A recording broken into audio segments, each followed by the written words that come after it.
Hello.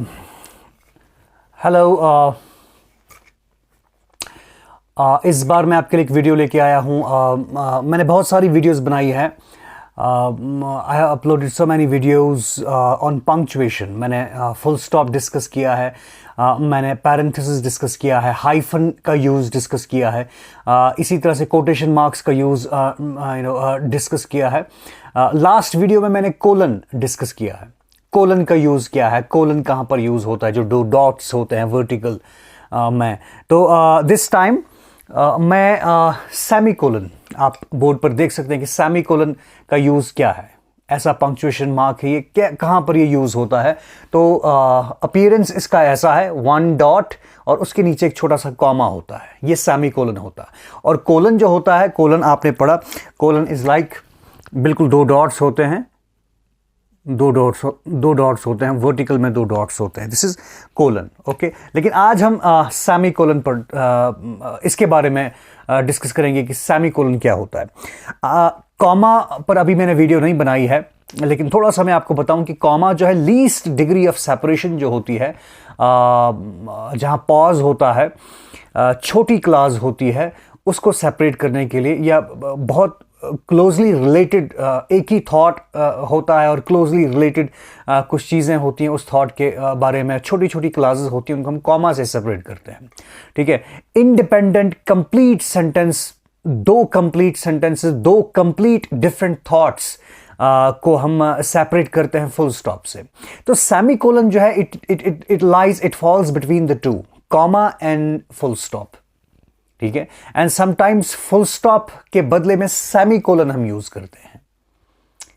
Full stop के बदले में सेमी कोलन उतना कॉमन नहीं है, फुल स्टॉप ज्यादा कॉमन है। ओके, लेकिन कहां पर यूज करते हैं?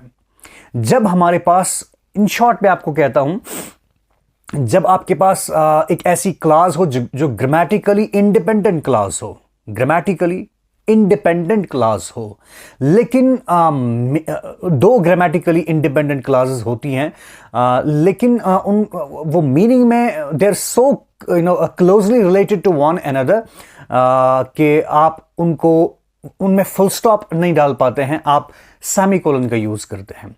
इसी तरह से मैं आपको समझा रहा हूं कि कोऑर्डिनेट क्लॉजेस होती हैं, एक होती है मेन क्लॉज, एक होती है सबऑर्डिनेट क्लॉज। ऐसा नहीं, मैन क्लॉज और सबऑर्डिनेट क्लॉज में, इनके दरमियान कभी भी सेमी कोलन यूज नहीं होगा। ओके, ये बात आप ध्यान में रखना। कोऑर्डिनेट क्लॉजेस, इक्वल वेट की clauses, which are very closely related to one another in thought. एक ही थॉट में एक थॉट आप प्रेजेंट कर रहे हो, उस एक थॉट को आप डिफरेंट क्लासेस के जरिए से प्रेजेंट करते हैं। थॉट एक है, डिफरेंट क्लासेस के जरिए से आप उनको उसको एक्सप्रेस कर रहे हैं, और वो क्लासेस बिल्कुल छोटी क्लासेस नहीं होती। अगर छोटी क्लासेस हैं तो आप कॉमा से सेपरेट करते हो, थोड़ी बड़ी क्लासेस होंगी, बड़ी कोऑर्डिनेट क्लासेस होंगी, उनको आप सेमी कोलन से सेपरेट करते हैं। फॉर एग्जाम्पल, मैंने यहां पर लिखा है कोऑर्डिनेट क्लासेस में ये यूज होता है। कैसे? जब आप कोऑर्डिनेट क्लासेस सुनते हैं तो दोनों इक्वल क्लासेस होती हैं, main class and subordinate class नहीं होती है। जैसे मैं कहता हूं, दो he is poor he is honest, दो ही इज पुअर, ये सबऑर्डिनेट क्लास है, ही इज ऑनेस्ट, ये मेन क्लास है। इस केस में सेमी कोलन का यूज नहीं होगा। दो he is poor semicolon he is honest, no, this is wrong. ठीक है, यहां पर नहीं होगा क्योंकि एक इंडिपेंडेंट एक मैन है। यहां पर कोऑर्डिनेट क्लासेस हैं।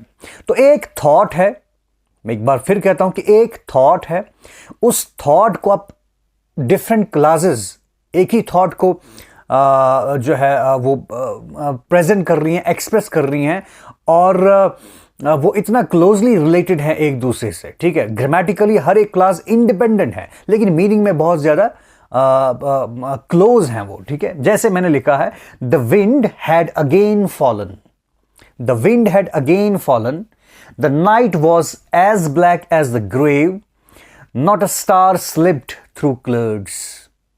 एक थॉट है। थॉट क्या है इसको समझना। रात की तारीकी, रात के अंधेरे, रात के सन्नाटे को डिस्क्राइब किया जा रहा है। The wind had again fallen. The night was as black as the grave. Okay, not a star slipped through clouds. कोई स्टार नहीं दिख रहा था। ठीक है, night was as black as grave, grave की तरह नाइट ब्लैक थी, the wind had again fallen. ठीक, तो एक रात के सन्नाटे को, थॉट क्या है, रात के सन्नाटे को एक्सप्रेस किया जा रहा है, तो डिफरेंट क्लासेस के जरिए से। Okay, the wind had again fallen, complete clause है, ग्रामेटिकली इंडिपेंडेंट है, मीनिंग क्लियर है। दूसरी, the night was as black as the grave, complete, grammatically independent है, कंप्लीट मीनिंग देता है। Not a star slip through clouds, एक star भी, एक सितारा भी दिख नहीं रहा था, इतने क्लाउड्स भी थे आसमान पर। तो बहुत ज़्यादा जब क्लाउड्स भी होते हैं आसमान पर तो क्या नाम है, ज़्यादा अंधेरा होता है। तो उस रात के सन्नाटे को डिस्क्राइब किया जा रहा है। ठीक, तो ये थॉट है। तो डिफरेंट क्लासेस हैं, तो ये क्लासेस एक दूसरे से कितना रिलेटेड है, you can see. The wind had again fallen, मैंने सेमी कोलन यहां पर यूज किया है। The night was as black as the grave, not a star slip through clouds, it means it was very black, it was very dark night. तो ये तीन classes यहां पर यूज हुई है, सेमी कोलन इनको सेपरेट किया गया है। आप देख सकते हो कि मीनिंग में ये कितना क्लोजली रिलेटेड है एक दूसरे के साथ। इसी तरह से आप लिख सकते हो, दूसरी एग्जांपल दे सकते हो, जैसे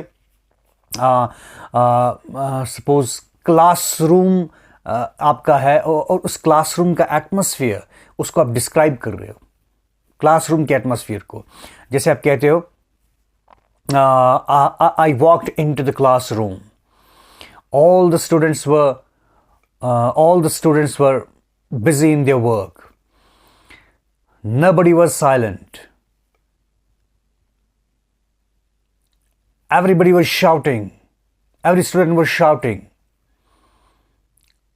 the whole class was a mess, the whole class was a mess। मैंने कुछ देखें, मैं क्लासरूम के एटमॉस्फेयर को डिस्क्राइब कर रहा हूं, तो जो क्लासेस मैंने यूज किए, हर क्लास के दरमियान में सेमी कोलन यूज होगा। I walked into the classroom, semicolon use करें। ठीक है, everybody was busy, every student was busy in talking, semicolon use करेंगे। Okay, all the students were shouting, semi class use करेंगे। The whole class was a total mess.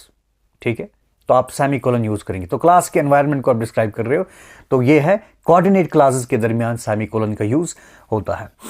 Then दूसरे number पर मैंने लिखा है, जैसे एक सेंटेंस, एक्चुअली कुछ एडवर्ब्स होते हैं। जब आपके पास दो कोऑर्डिनेट क्लासेस होती हैं और एक क्लास जो है कुछ एडवर्ब से वो क्या नाम है शुरू होती हैं, स्टार्ट होती हैं। जैसे मैंने लिखा है हाउएवर को मैंने यहाँ पर एक किया है यूज़, अकॉर्डिंगली को मैंने यूज़ किया है। इसके अलावा कुछ जो होते हैं वो एडवर्ब्स होते हैं, जैसे आप कह सकते हो हेंस, इनमें से एक एडवर्ब हेंस है। हेंस अकॉर्डिंगली एंड हाउएवर के अलावा हेंस आप कह सकते हैं। और इसके अलावा जैसे इंडीड, ठीक है। तो ये कुछ क्या नाम है कुछ एडवर्ब्स हैं, ठीक है। जैसे हाउएवर है, अकॉर्डिंगली है, हेंस है, इंडीड है। इसके अलावा आप कह सकते हो कंसिक्वेंटली है, ऑल्सो है। ये सब एडवर्ब्स हैं। जब इनसे एक कोऑर्डिनेट क्लॉज शुरू हो जाए तो इनसे पहले हम, अक्सर ऐसा होता है, फ्रीक्वेंटली ऐसा होता है, कर सकते हैं कि कभी कभार हम इन वर्ड से, इन एडवर्ब से पहले सेमीकोलन का यूज करेंगे, लेकिन क्लासेस दोनों जो हैं कोऑर्डिनेट क्लासेस होनी चाहिए। जैसे मैंने लिखा है ही thought I might catch him, उसने सोचा कि मैं उसे पकड़ लूंगा, मैंने सेमीकोलन यूज किया है। अकॉर्डिंगली अब यहां पर एडवर्ब यूज हुआ, अकॉर्डिंगली ही, और अकॉर्डिंगली के बाद इस जो भी एडवर्ब यूज होगा, अकॉर्डिंगली है, हाउएवर है, हेंस है, इंडीड है, मोर ओवर है, ठीक है। ऐसे मैंने लिखा ही थॉट आई माइट, यहां पर पहले मैंने लिखा ये sentence, I listened for the repetition of the cry, कहीं पर कोई आवाज आ रही थी रोने की। I listened for the repetition of the cry, मैं सुन रहा था, मैंने सुना कि आवाज क्या दोबारा से आएगी। हाउएवर, यहां पर कोलन यूज किया मैंने हाउएवर से पहले, और हाउएवर के बाद जो भी एडवर्ब्स यूज होंगे, हाउएवर है, अकॉर्डिंगली है, इंडीड है, हेंस है, मोर ओवर है, तो इनके बाद आप कॉमा का यूज करेंगे, जैसे मैंने यहां पर यूज किया है हाउएवर के बाद। However the sound did not come again, I listen for the repetition of the cry, however the sound did not come again. मैंने ध्यान दिया, मैंने सुना कि क्या फिर से आवाज़ आएगी, लेकिन क्या हुआ, however वो साउंड जो थी, वो क्राई की साउंड वो दोबारा से नहीं आई. ठीक, तो दोनों कोऑर्डिनेट क्लॉजेज हैं. however यूज हुआ है तो however से पहले सेमीकोलन यूज हुआ है.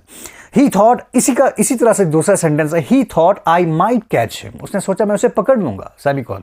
अकॉर्डिंगली, तो इस तरह से he remain hidden behind the wall, इस वजह से वो वॉल के पीछे छुपा हुआ रहा. I thought I might catch him, accordingly he remain hidden behind the wall. Okay, तो अकॉर्डिंगली से पहले सेमीकोलन का यूज हुआ है. इन शॉर्ट, सेमीकोलन का यूज जो है, जो भी कोऑर्डिनेट क्लॉजेज होती हैं, जो 2 हों, 3 हों या 4 कोऑर्डिनेट क्लॉजेज हों, जो एक थॉट को एक्सप्रेस करती हैं और अपने आप में वो इंडिपेंडेंट, ग्रामेटिकली इंडिपेंडेंट होती है. ठीक है, लेकिन वो मीनिंग में इतना क्लोजली रिलेटेड होते हैं एक दूसरे के साथ कि आप उनको इस वजह से आप सेमीकोलन से उनको सेपरेट करते हो. और मैंने ये भी कहा कि ये सेपरेशन जो है, कॉमा भी सेपरेट करता है चीज़ों को, वर्ड्स को, सेमीकोलन भी और फुल स्टॉप भी. फुल स्टॉप जो है आप कह सकते हो हाईएस्ट डिग्री ऑफ सेपरेशन, जहां पर 2 सेंटेंसेस हैं, 2 क्लॉजेज हैं और बिल्कुल कंप्लीट थॉट्स हैं, दोनों में डिफरेंट थॉट्स हैं और कंप्लीट थॉट्स हैं, वहां पर आप फुल स्टॉप यूज करते हो. और जहां पर क्लोजली रिलेटेड थॉट हो, एक थॉट हो, उनको आप छोटी छोटी क्लॉजेज से एक्सप्रेस करते हो. वो जो छोटी छोटी क्लॉजेज एक दूसरे से जुड़ी हुई होती है मीनिंग में. जैसे मैं कहता हूं I think, I read, I think, I read, I discuss, this is how I get success. I think ये क्लॉज है, आई रीड ये भी एक क्लॉज है, आई डिस्कस ये भी एक क्लॉज है. ठीक, this is how I get success. I think, I read, I think, I read, I discuss, इनके दरमियान कॉमा आएगा. वाई? क्योंकि आई थिंक छोटी क्लास है, आई रीड छोटी क्लास है, आई डिस्कस छोटी क्लास है. ओके, और ये छोटी क्लासेस थी, छोटी क्लासेस को हम कॉमा से सेपरेट करते हैं. जब बड़ी क्लासेस हों, कोऑर्डिनेट क्लासेस, तो हम उनको सेमीकोलन से सेपरेट करते हैं. So it was all about semicolon. Okay, colon का यूज हमने पढ़ा, उसका थोड़ा सा थोड़ी से ज़्यादा यूजेस थे. तो it was all about semicolon. और मैंने ये भी कहा आपको कि ये अक्सर फुल स्टॉप के बदले में इस्तेमाल होता है जहां पर ग्रामेटिकली इंडिपेंडेंट क्लॉज हो. Okay, this was all about coordinate clause. आप punctuation पर बाकी वीडियोस भी मेरी देख सकते हैं. Keep watching my videos, like, comment and do share. और जिन्होंने अभी तक सब्सक्राइब नहीं किया है, do subscribe my channel. Thank you very much.